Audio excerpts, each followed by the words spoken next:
Saludos, licenciado y compañeros. A continuación les vamos a hablar sobre la NIC 7, Estado de Flujos de Efectivo. Somos el grupo número 3 y los integrantes son Angélica Monzón, Bárbara Garrido, Jenner Vicente, Henry García, Yarni Hernández, Julio Cardona, Merlin Díaz. Como primer punto tenemos el objetivo de la NIC 7, lo cual es pretender el suministro de toda la información que realiza el movimiento efectivo de una empresa, a fin de dar entendimiento claro en la evaluación y el análisis de los usuarios interesados, permitiéndoles así tomar las decisiones según lo que desean. Por lo que al suministrar la información histórica y equivalente del efectivo, la NIC 7 nos habla que debe ser presentado en el estado de flujos de efectivo, donde ese se clasificará de acuerdo a su procedencia, así como en actividades de operación, actividades de inversión y actividades de financiación. Alcance. La NIC 7 indica que el estado de flujo efectivo debe ser presentado de forma obligatoria por las empresas, adjuntado a los demás estados financieros en cada cierre contable, por lo que el alcance de esta normativa es generalizada para cualquier tipo de empresa, sin importar su actividad económica, ya que toda empresa necesita de movimientos económicos para llevar a cabo sus operaciones. Por lo tanto, todas esas entidades necesitan efectivo para llevar a cabo lo que son sus operaciones, para pagar sus obligaciones y para suministrar rendimientos a sus inversores. Beneficios de la información de flujos de efectivo. El beneficio de un estado de flujo de efectivo es permitir un claro entendimiento a los usuarios sobre los cambios de los activos netos de la empresa, adaptándose a su liquidez y solvencia, así también dándole las oportunidades y las circunstancias de evolución que podría vivir la empresa, y otorgará una visión de la estructura financiera de la empresa y la capacidad que tiene la empresa para afectar las cuantías y programación de los flujos de efectivo. También proporcionará a la entidad información útil que sirva a terceros para evaluar los cambios en los activos pasivos y en el patrimonio. Información histórica. Esta información sobre flujos de efectivo se usa como indicador del importe, momento de la aparición y certidumbre de flujos de efectivo futuros. Esta información será de utilidad para comprobar la exactitud de las evaluaciones basadas con respecto a los flujos futuros, así como para examinar la relación entre rendimiento y flujos de efectivo netos y el impacto de los cambios en los precios. Definiciones. En estas normas se encuentran distintos términos que se definen como: el efectivo. Comprende tanto el efectivo como los depósitos a la vista. Los equivalentes al efectivo son esas inversiones a corto plazo de gran liquidez, que se convierten con facilidad en importes determinados de efectivo. Los flujos de efectivo son aquellas entradas y salidas de efectivo y equivalentes de efectivo. Continuando con las definiciones, actividades de operación son aquellas actividades que constituyen la principal fuente de ingresos de una entidad, con las otras actividades que no puedan ser de inversión o de financiación. Actividades de inversión son aquellas actividades de adquisición y disposición de activos a largo plazo, también otras inversiones no incluidas en lo que son los equivalentes de efectivo. Las actividades de financiación son aquellas que producen cambios en el tamaño y composición de los capitales propios y de los préstamos tomados por una entidad. Efectivo y equivalentes al efectivo. Los equivalentes al efectivo se tienen para cumplir con los compromisos de pago a corto plazo. Para que una inversión pueda ser calificada como equivalente al efectivo, debe poder convertirse en una cantidad de efectivo determinada y tener un riesgo insignificante de cambios en su valor. Sin embargo, las inversiones en patrimonio se excluyen de los equivalentes del efectivo. Los préstamos bancarios se consideran por lo general como actividades de financiación, pero en ciertos países los sobregiros exigibles forman parte de la gestión del efectivo de una entidad bancaria. Los flujos de efectivo no incluirán ningún movimiento entre las partidas que constituyen el efectivo y equivalentes al efectivo.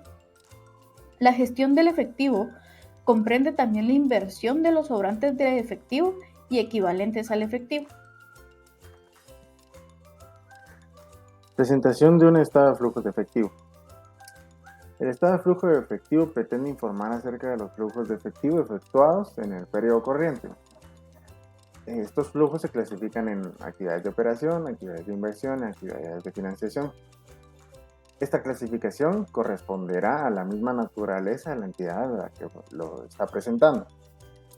La información presentada en este estado permite a los usuarios evaluar el impacto de estas actividades en la posición financiera de la entidad, así como los saldos de las cuentas de efectivo y equivalentes de efectivo. Primera actividad, actividad de operación.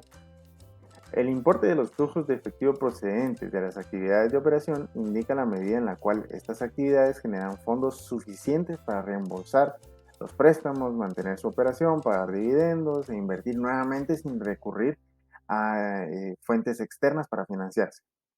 Estos flujos permiten pronosticar los flujos futuros de esta misma actividad. Entre las actividades a destacar de esta actividad se encuentran los cobros por ventas de bienes o servicios, cobro de regalías, comisiones, otros ingresos, pago a proveedores, pago por cuenta de empleados, pago de devolución de impuestos sobre la ganancia, entre otros. Actividades de inversión. Las actividades de inversión representan la medida en la cual se han hecho desembolsos por recursos que pretenden producir ingresos y flujos de efectivo en el futuro. Aquellas adquisiciones que se puedan reconocer como activos en el estado financiero son las que se determinan como actividades de inversión.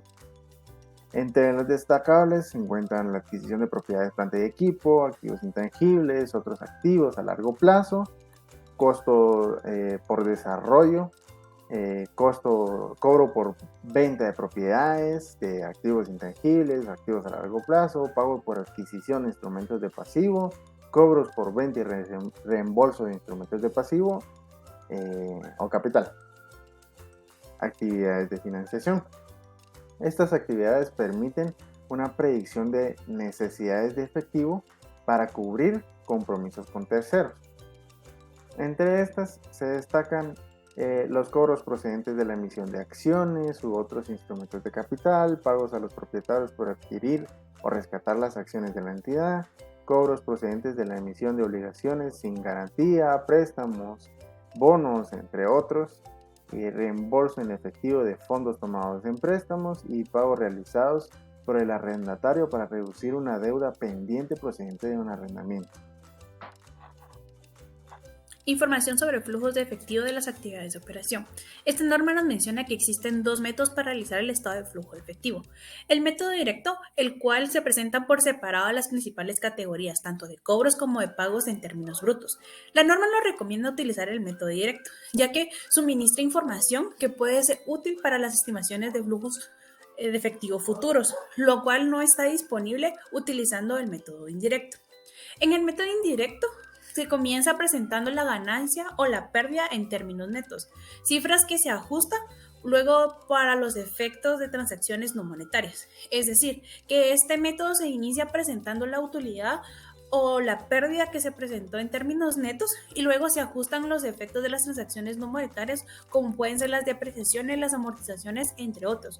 También las partidas de pago diferido, como las acumulaciones, son la causa de cobros y pagos en el pasado o en el futuro, así como las partidas de pérdidas y ganancias asociadas con flujos de efectivo de operaciones clasificadas como de inversión o financiación. Inversión sobre flujos de efectivo de las actividades de inversión y financiación. La norma también nos menciona que se debe informar por separado sobre las principales categorías tanto de cobros como de pagos brutos procedentes de actividades de inversión y de financiación.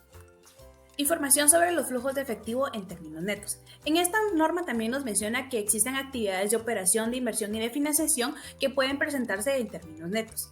Es decir, que pueden haber cobros y pagos en una cuenta de clientes siempre y cuando muestre que los flujos de efectivo reflejan una actividad del cliente más que la correspondiente a la de la entidad. Esto es un claro ejemplo cuando hay una aceptación y reembolso de depósitos a la vista por parte de bancos, y otro ejemplo sería que existen los fondos de un cliente que posee una entidad dedicada a la inversión o a la financiación.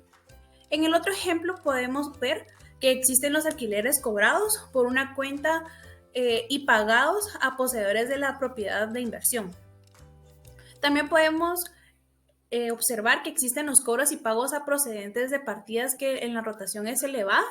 Esto es decir, cuando hay saldos relativos en la tarjeta de crédito del cliente o como la compra de ventas de inversiones financieras. También podemos observar que existen las actividades de una entidad financiera que puede presentarse en términos netos. Es decir, esto surge cuando hay pagos y cobros para la aceptación y el reembolso de depósitos en una fecha fija de vencimiento. De igual forma, la colocación y la recuperación de un depósito en otras instituciones financieras también se puede ver en el anticipo y en préstamos hechos a clientes, así como en el reembolso de tales partidas. Continuando, tenemos lo que son los flujos de efectivo en moneda extranjera. Según la norma, dice que se convertirá a la moneda funcional de la entidad, o sea, el entorno económico principal en que se elabora dicha empresa, a la moneda extranjera a la tasa de cambio entre ambas monedas en la fecha que se produjo el flujo de cuestión. Esto quiere decir que va a ser en el momento en que se está realizando la transacción. En ese momento es la tasa que vamos a aplicar. También contamos con lo que es flujos de efectivo en una subsidiaria extranjera. Esto será utilizando la tasa de cambio en la moneda funcional y en la moneda extranjera. También en la fecha que se produjo cada flujo en cuestión, ¿verdad? Como habíamos hablado anteriormente, será en el momento en que se realiza la transacción. A esto se refiere la norma. Ahora bien, también la norma nos explica algo sobre lo que son intereses y dividendos. Dice que los flujos de efectivo correspondientes tanto a los intereses recibidos y pagados como los dividendos percibidos y satisfechos deben ser revelados por separado. Cada una de las anteriores partidas de ser clasificada en la forma coherente, periodo o periodos, como perteneciente a las actividades de operación, de inversión o financiación. Si estamos hablando, por ejemplo, de una empresa normal, vamos a decir que los intereses van a ser clasificados como una actividad de financiamiento. Ahora, si vamos a darnos a una empresa de financiamiento, estos serán clasificados en el área de operación. También encontramos lo que son los impuestos a las ganancias.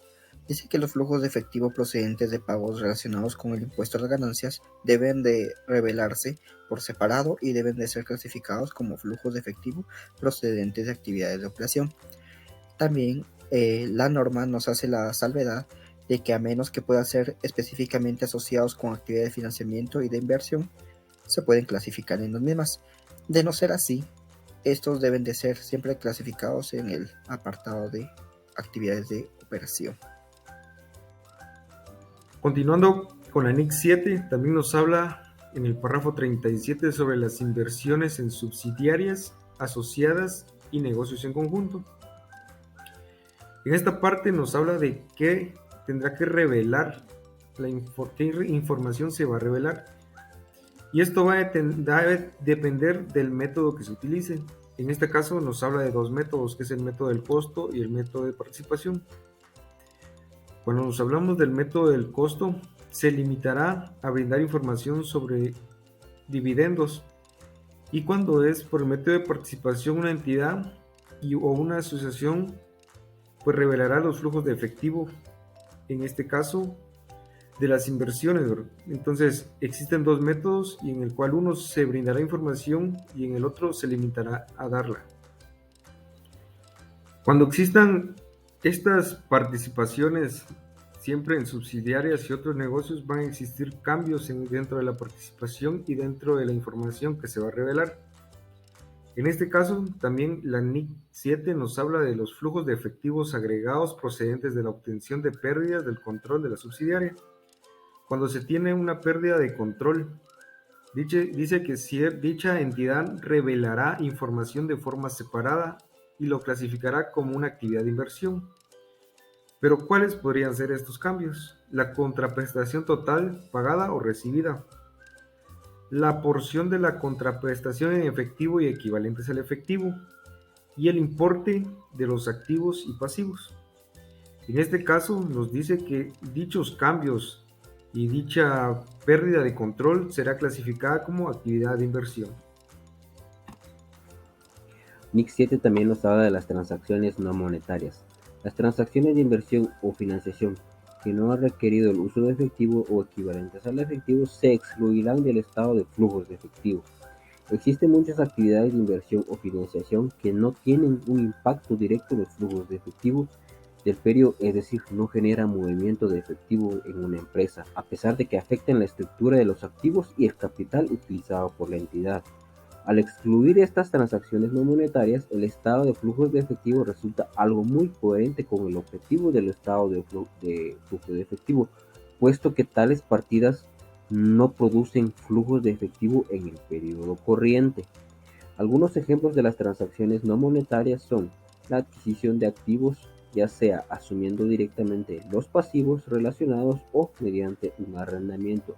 Al momento de adquirir una maquinaria, se puede afectar directamente la cuenta de acreedores o hipotecas. La compra de una entidad mediante una ampliación de capital y la conversión de deuda en patrimonio.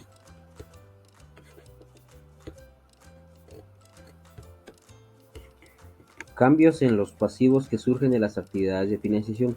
Una entidad revelará la información que permita a los usuarios de los estados financieros evaluar los cambios en pasivos producidos por actividades de financiación, incluyendo tanto los derivados de flujos de efectivo como los que no implican flujos de efectivo. Una entidad revelará los cambios siguientes en los pasivos que surgen de actividades de financiación. Por ejemplo, cambios procedentes de flujos de efectivo por financiación. Acá se refiere a que al momento de obtener algún préstamo, pues se debe de reflejar, ¿verdad? Cambios que surgen por la obtención o pérdida del control de alguna de las subsidiarias, es decir, el dinero que pueda generar alguna pérdida de una subsidiaria. Efectos de las variaciones en las tasas de cambio de la moneda extranjera. Estas pueden variar de un momento a otro. Y el cambio en el valor razonable. NIC 7 también nos habla de las transacciones no monetarias. Las transacciones de inversión o financiación que no han requerido el uso de efectivo o equivalentes al efectivo se excluirán del estado de flujos de efectivo.